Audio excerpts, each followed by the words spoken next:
Hello students, welcome to CBSE T point. कैसे हैं आप सभी। जैसा कि हमने पिछले लेक्चर्स में बता दिया कि सिलेबस को आपको किस तरह से करना है और कैसे ही किस किस तरीके से आपको पढ़ना है।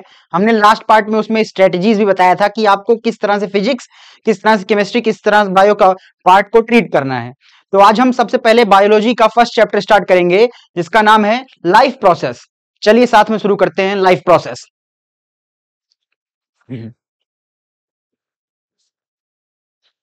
ये रहा अपना फर्स्ट चैप्टर, इसका बायोलॉजी का लाइफ प्रोसेस।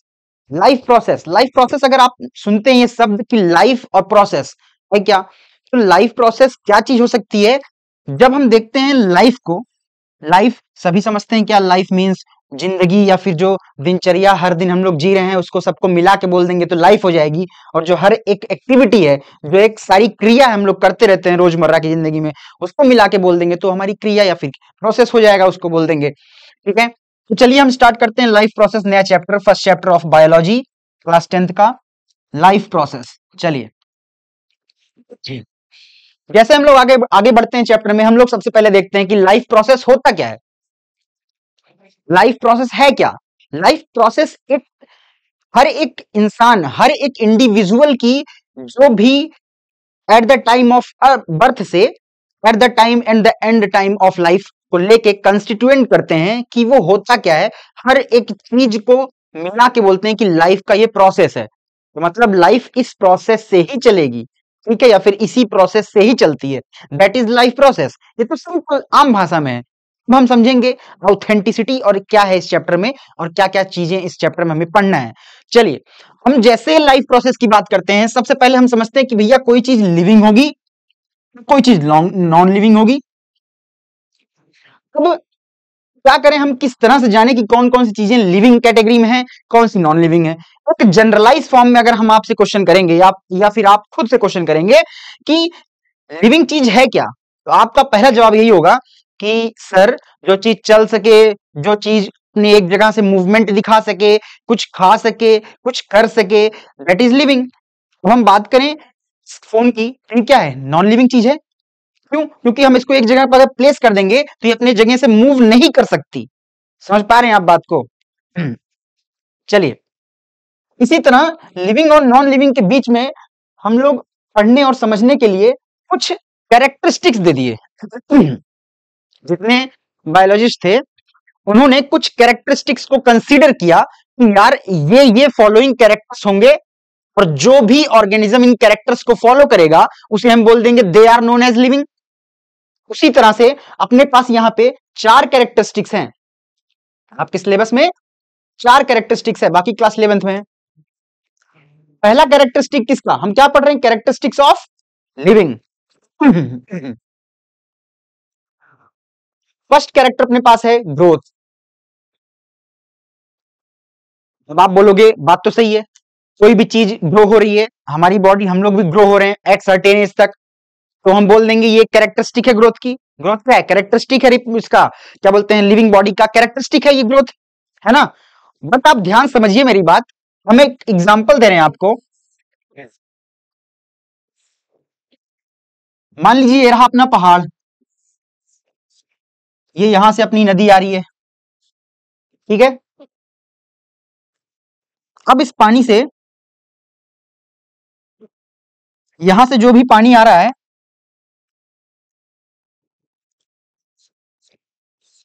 ये पानी अपने साथ साथ कुछ पार्टिकल्स ला रहा है। किसके पार्टिकल्स, इन माउंटेन्स के कुछ पार्टिकल्स, जिसको हम बोलते हैं क्या, सैंड पार्टिकल्स बोल लो, या फिर मैं बोल दूं सेडिमेंट पार्ट।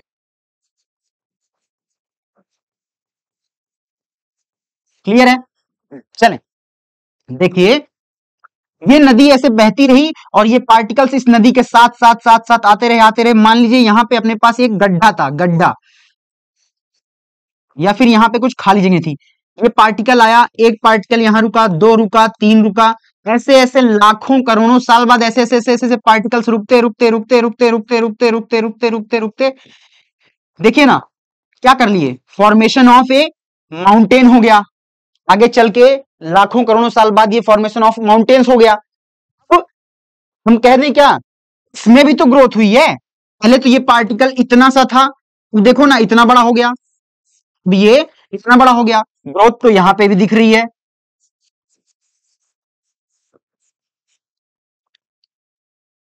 ग्रोथ तो यहां भी है, तो हम बोल दें क्या ये लिविंग है? नहीं। इसीलिए आज से आप लोगों को ध्यान देना है कि ये जो चारों कैरेक्टरिस्टिक्स हैं, माना कि ये लिविंग के कैरेक्टरिस्टिक्स हैं, बट इनमें से कुछ कैरेक्टरिस्टिक्स डिफाइनिंग प्रॉपर्टी होगी, कुछ नॉन डिफाइनिंग प्रॉपर्टी होगी। उसी तरह से अपना फर्स्ट जो है ग्रोथ, आज के बाद कभी भी आप ग्रोथ को पढ़िएगा तो सीधा बोलिएगा growth is the characteristic of living. Growth एक लिविंग कैरेक्टर का कैरेक्टरिस्टिक फीचर है, but it is not defining character of living. मतलब आप यहां पर लिखिए growth is not A defining property, not a defining property of living। मतलब growth characteristics तो है, दिखता है कि हाँ कोई चीज बढ़ रही है तो वो लिविंग है, बट ये एक डिफाइनिंग प्रॉपर्टी नहीं। डिफाइनिंग का आप मतलब समझ रहे हैं क्या? मतलब ये एकदम श्योरिटी कर दे, नहीं, ऐसा नहीं हो सकता। क्यों? क्योंकि ग्रोथ तो इस नॉन लिविंग चीज में भी हुई ना, ये पार्टिकल्स मिलके, ये देखो ना माउंटेन का क्रिएशन हो गया। इसलिए आप लोग ग्रोथ को लिविंग कैरेक्टर में पढ़ेंगे तो, लेकिन इसके साथ साथ जरूर लिखिएगा कि ग्रोथ, अब बोलिएगा growth is a characteristic of living but it is not a defining character. ये अच्छे से क्लियरिफिकेशन नहीं देता ग्रोथ कि हाँ ये चीज लिविंग ही होगी। क्लियर है क्या? चलिए सेकंड देखिए। सेकंड इसी तरह अपना है रिप्रोडक्शन। देखिए रिप्रोडक्शन, अगर मैं सिंपल शब्दों में आपसे बात करूं, क्या कोई इंसान, कोई कपल अगर बच्चे पैदा ना करे तो क्या हम उसे बोल देंगे क्या वो तो जिंदा है ही नहीं? ऐसा होता है क्या? नहीं होता ना। तो आप समझिएगा रिप्रोडक्शन का मतलब क्या होता है कि अपनी जनरेशन को बढ़ाना, अपनी जनरेशन को कंटिन्यूटी में रखना।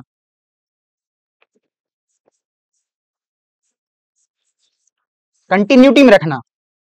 अब हुआ क्या, अगर मैं इसी तरह, जिस तरह मैंने बोला कि ग्रोथ एक डिफाइनिंग प्रॉपर्टी नहीं है लिविंग की, उसी तरह रिप्रोडक्शन भी लिखिए यहां पे, it is also not a defining property. It is also not a defining property of living. It is also not a defining property of living.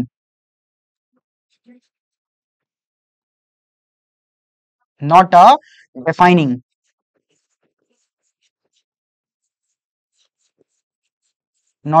property of living. Clear है क्या? इसका सबसे बेस्ट एग्जांपल हम आपको बताते हैं। देखिए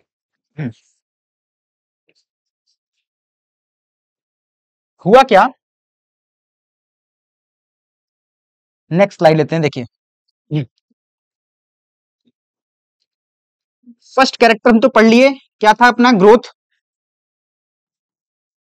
हमने इसमें क्या लिख दिया, हम इसमें समझ गए झरने के साथ साथ कुछ पार्टिकल्स आ रहे थे सैंड के, जो जुड़ते गए लाखों करोड़ों साल बाद एक माउंटेन का क्रिएशन हो गया। ग्रोथ उसमें भी हुई है, बट हम बोल दिया कि उसकी वजह से एक नॉन लिविंग चीज में भी ग्रोथ हुई है, लेकिन हमने बोल दिया इसी वजह से कि growth is not a defining property. Growth clarify नहीं कर सकता कि कोई चीज लिविंग है या नॉन लिविंग है।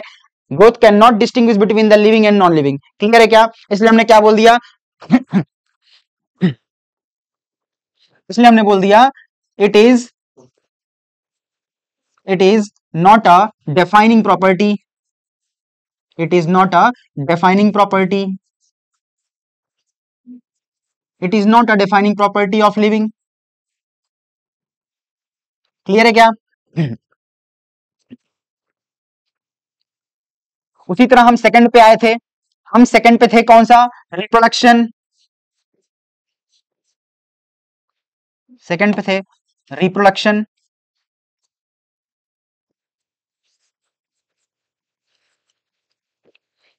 हमने बताया रिप्रोडक्शन मतलब क्या?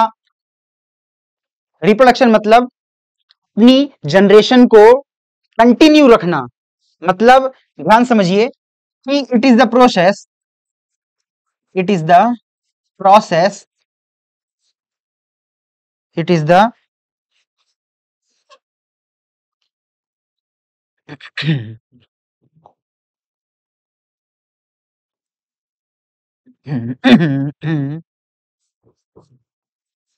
it is the process,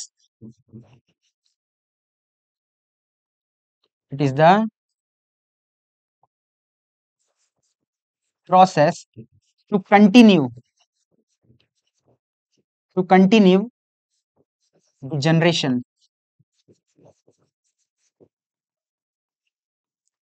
clear है क्या? तो आप समझिएगा, इस एग्जाम्पल लेके मैं बताता हूं। इसका एग्जाम्पल आप ये समझिए, हमने क्या किया है नेचर में, मेल हॉर्स को, मेल हॉर्स का क्रॉस करवा दिया है फीमेल डंकी से, तो से बना अपना क्या, म्यूल। इसको हम क्या बोलते हैं हिंदी में, खच्चर, जिससे हम सामान उमान ढुलाते हैं ना। ये म्यूल जो है, देखिए रिप्रोडक्शन की एक बेस्ट कैरेक्टरिस्टिक क्या है, या फिर बेस्ट बात क्या है, कि ये जो है ना एक स्पेसिफिक, SPECIES, ध्यान समझिए, स्पीसीज स्पेसिफिक होता है, species specific.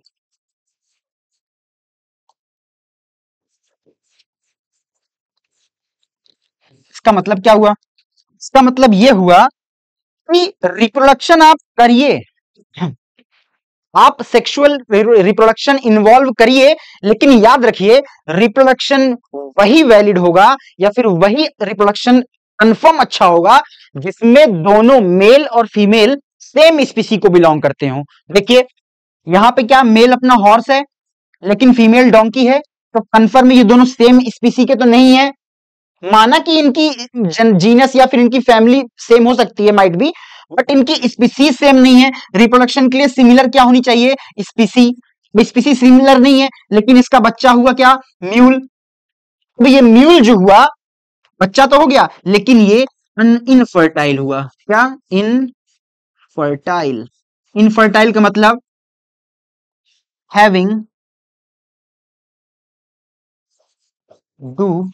do not have capacity, do not have capacity to reproduce। Clear है क्या? देखें, अब ये जो म्यूल है बेचारा, ये बच्चा नहीं पैदा कर सकता, क्यों, क्योंकि ये इनफर्टाइल है, लेकिन जिंदा तो है ना। अब आप क्या बोलोगे, ये मरा हुआ है, नहीं ना, क्योंकि ये तो सामान तो ढो ही रहा है ना, तो आप बोल दोगे ये मरा हुआ है, नहीं। इस वजह से आप रिप्रोडक्शन को बोलेंगे it is also not a defining property, it is also not a defining property, not a defining, not a defining property of living। Clear है क्या? देखिए हम क्या पढ़ रहे थे, एक बार रिकैप कर रहे हैं। हम पढ़ रहे थे कि जो बायोलॉजिस्ट थे उन्होंने कुछ कैरेक्टरिस्टिक्स बना दिए, उन्होंने कुछ कैरेक्टरिस्टिक्स ऐसे बनाए कि आप ये कुछ कैरेक्टरिस्टिक्स है जिसमें अगर कोई भी ऑर्गेनिज्म फॉल होगा, मतलब उसके अंदर एग्जांपल उसका आएगा, तो वो होगा लिविंग। उसमें पहली क्राइटेरिया क्या थी, ग्रोथ की। मैंने बताया ग्रोथ नॉन लिविंग्स में भी होती है, लिविंग्स में भी होती है। हम उस कैरेक्टरिस्टिक को बोलेंगे कि प्रॉपर डिफाइनिंग प्रॉपर्टी होगी जो सिर्फ और सिर्फ लिविंग कैरेक्टर को डिफाइन करे और नॉन लिविंग में ना हो। उसी तरह ग्रोथ नॉन लिविंग में भी हो रही थी, झरने का पानी बताया, माउंटेन क्रिएट हुआ था, नॉन लिविंग में भी ग्रोथ हुई, तो मैंने बोल दिया growth is not a defining property. और दूसरा हुआ क्या, रिप्रोडक्शन। लिविंग कैरेक्टर का डिफाइनिंग प्रॉपर्टी के क्या आया था, सेकंड प्रॉपर्टी क्या आई थी, रिप्रोडक्शन। रिप्रोडक्शन का मतलब क्या, बच्चे पैदा करना, अपनी जनरेशन को आगे बढ़ाना। अब देखिए इसमें क्या हुआ, इसमें कुछ एग्जांपल, जैसे मैंने एक एग्जांपल दिया म्यूल का, खच्चर का, ये इनफर्टाइल है, बच्चे नहीं पैदा कर सकता, लेकिन जिंदा तो है ना, तो ये भी एक्सेप्शन हो गया। तो इसको मैं बोल दूं क्या कि reproduction is also not a defining property of living body और लिविंग ऑर्गेनिज्म और लिविंग। क्लियर है क्या? चलिए, ये तो हो गई दो की बात। चलिए, तीसरा क्या है अपना? तीसरा है अपना response to stimuli. Response to stimuli, चलिए देखिए,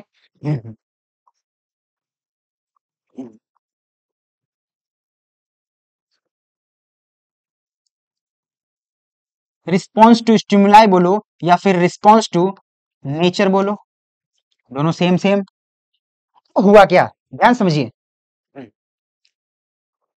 ये रही हमारी बॉडी, आप बैठे हो, यहां पे हमारे आग जली, यहाँ पे आग, यहाँ पे हल्का सा नीचे से तो किसी ने आग लगाई, हुआ क्या? आप बैठे हो, आप अननोन हो, लेकिन आग जैसे गर्माहट मिली तो यहाँ की सेल्स एक्टिवेट हुई, यहाँ की सेल्स में जलन हुई, यहाँ की सेल्स क्या करी काम, यहाँ की सेल्स मैसेज भेजी मोटर नर्व को, मोटर नर्व ने सीधा कनेक्ट किया खुद ही, और आप देखो वहां था आपका झटके में इधर आ गया। समझ पा रहे हो? आपने वो नेचर क्या है, आग है, नेचर क्या है उस समय, आग है। आपने आपकी बॉडी ने उस आग के नेचर के अगेंस्ट रिस्पॉन्स दिखाया, that is the living property. ये है रिस्पॉन्स टू स्टिमुलाई। इसका मतलब क्या कि आप, नेचर आपको कुछ दिया या फिर कुछ ऐसे कंडीशन नेचर ने रखा, आप उस नेचर के अगेंस्ट कुछ काम करो, दिखाओ, कुछ ऐसा हुआ, तब आप कह सकते हो कि ये चीज लिविंग है, ये चीज नॉन लिविंग है। इसी तरह यहां पे बेस्ट एग्जांपल बुक में दिया है, एक पेड़ है, हिंदी में बोलते हैं छुई मुई, छुई मुई, जिसका बॉटनिकल नेम है मिमोसा पुडिका। बॉटनिकल नेम क्या है? Mimosa pudica.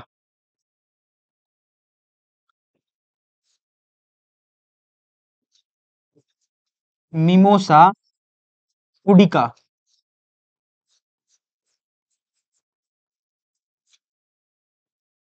ठीक है, होता क्या है, मिमोसा पुडिका का ये मान लीजिए पेड़ है, इसकी लीफ है ये, इसकी लीफलेट्स होती हैं, इसमें छोटे छोटे लीव्स होते हैं, छोटे छोटे छोटे छोटे छोटे छोटे छोटे छोटे छोटे छोटे कंपाउंड लीव्स होते हैं इसमें, छोटे छोटे। ठीक है, होता क्या है, इसकी जो लीफ है ये टेम्परेचर सेंसिटिव होती है, किस चीज के लिए? Temperature sensitive. टेम्परेचर सेंसिटिव बोल दिया मैं, इसका मतलब क्या हुआ? इसका मतलब ये टेम्परेचर के अगेंस्ट रिस्पॉन्स दिखाती है। तो मैं बोल दूं क्या, याद रखिए, टेम्परेचर के लिए एक शब्द आता है केमिस्ट्री में, थर्मो। तो मैं अगर टेम्परेचर सेंसिटिव की जगह पे लिख देता थर्मो सेंसिटिव, थर्मो, थर्मोसेंसिटिव, तो भी चलता क्या, दौड़ता। दोनों बातें सही है, क्लियर है क्या? इसकी जो लीफ है मिमोस्पोडिया की, वो टेम्परेचर सेंसिटिव है, या फिर मैं बोल दूं थर्मोसेंसिटिव है। इसका मतलब क्या हुआ? इसका मतलब ये हुआ कि हम कभी भी इसको, अगर किसी भी हाई टेम्परेचर हम इसको हाथ लगाते हैं तो इसकी पत्तियां टर्ल करने लगती हैं। क्यों? इसकी पत्ती टेम्परेचर सेंसिटिव है। अपनी body normal temperature 37 degree Celsius है। आप जैसे इसको टच करोगे, इसको उस इन्वायरमेंट से अगेंस्ट आपकी बॉडी हीट लगी, आपकी बॉडी हीट लगी, तो वो आपकी बॉडी को एज ए ट्रीट करेगा फॉरेन बॉडी, आपके छूते इसकी पत्तियां ऐसे टर्ल होने लगती हैं। ये क्या है? हमारी बॉडी ने छुआ, हम उसके लिए नेचर हुए, उसके रिस्पेक्ट में हमारी बॉडी ने छुआ, तो हमने उसको, नेचर ने छुआ, नेचर के अगेंस्ट वो रिस्पॉन्स दिखा रहा है, curling of leaf, that is response to stimuli. और याद रखिए, this is the defining property. ये किसी भी नॉन लिविंग चीज में नहीं होता, इसलिए बोल दिया मैं क्या कि रिस्पॉन्स टू नेचर बोलूं या रिस्पॉन्स टू स्टिमुलाई बोलूं, it is now a defining property of living.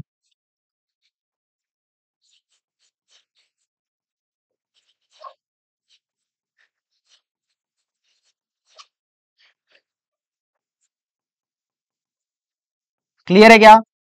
तीन एग्जाम्पल हो गए अपने। सबसे पहला growth, then reproduction, then response to nature या रिस्पॉन्स टू स्टिमुलाई। तीन में से ग्रोथ को मैंने बोल दिया it is not a defining property, नहीं हो सकती। क्यों? क्योंकि पहाड़ भी बढ़ रहे हैं। सेकंड, रिप्रोडक्शन, रिप्रोडक्शन मतलब बच्चे पैदा करना, जनरेशन को कंटिन्यू करना। ये मैंने बोला कि म्यूल का एग्जांपल दिया, खच्चर जिंदा वो भी है। इसका एक और एग्जांपल, इनफर्टाइल कपल्स, ऐसे भी कपल्स हैं इस नेचर में जो फर्टिलिटी नहीं कर सकते, इम्पॉसिबल है उनके लिए, तो वो भी तो जिंदा है, तो इसलिए बोल दिया reproduction is also not a defining property of living beings. Third है अपना रिस्पॉन्स टू स्टिमुलाई। मैंने इसको बोला अपने को पहला मिला क्या, अपने को पहला क्या चीज मिला जो डिफाइनिंग प्रॉपर्टी है लिविंग का, कौन है, रिस्पॉन्स टू स्टिमुलाई। क्लियर है क्या? चलिए आगे, कितने हो गए अपने, 3 हो गए, हमने 3 पढ़ लिए। लास्ट अपना मेटाबॉलिज्म, क्या है, मेटाबॉलिज्म। चलिए देखते हैं इसको भी।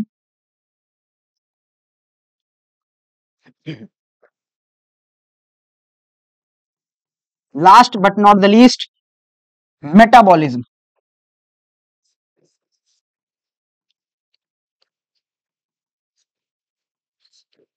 मेटाबॉलिज्म क्लियर है क्या? ध्यान समझिए, मेटाबॉलिज्म का अगर हम समझाएं, अगर हम मेटाबॉलिज्म को एज ए डिफाइन करें इंग्लिश में तो बोलेंगे it is the sum total of all the reaction carried out in our body is known as metabolism. इसका मतलब क्या हुआ, देखें मैंने क्या बोला अभी, मैंने बोला सम total of all reactions, some total of all reactions carried out in our body। मतलब हमारी बॉडी में हर वो रिएक्शन जो किसी चीज को बना रही हो या तोड़ रही हो, सारी रिएक्शनों को हम मिला के बोलते हैं metabolism. It is of 2 types. Metabolism 2 तरीके के होते हैं। कौन कौन से? एक है एनाबॉलिज्म, एक है एनाबॉलिज्म, दूसरा है कैटाबॉलिज्म।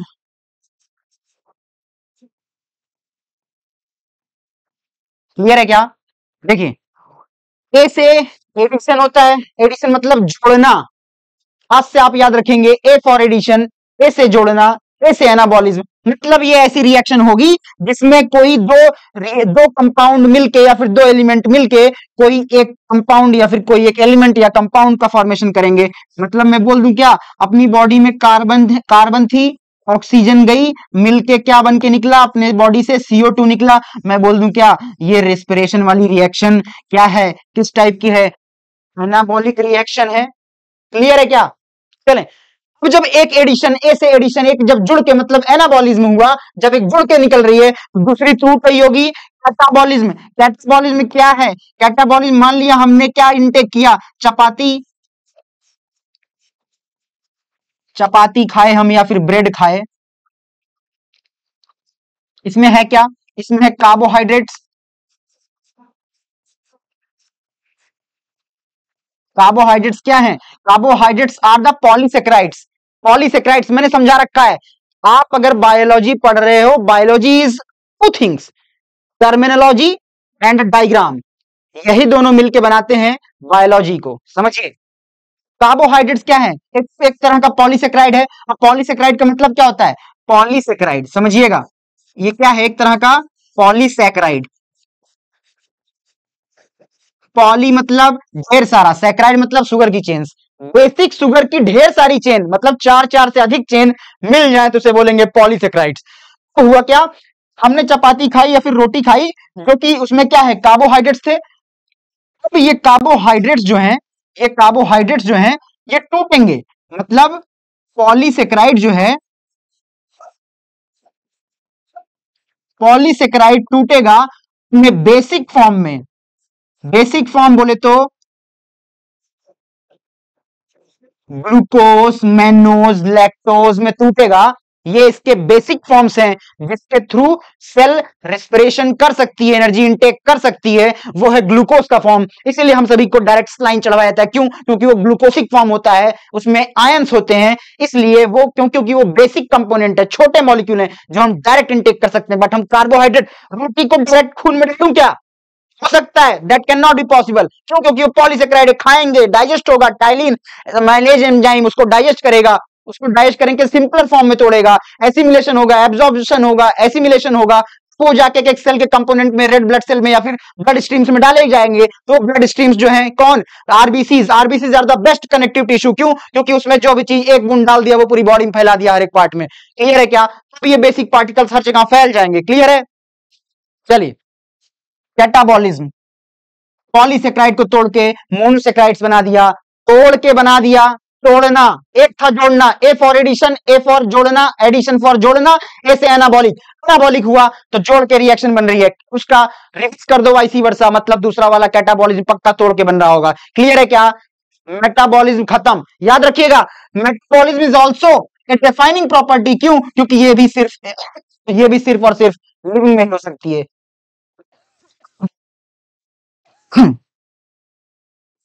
तो लिख दीजिए, it is also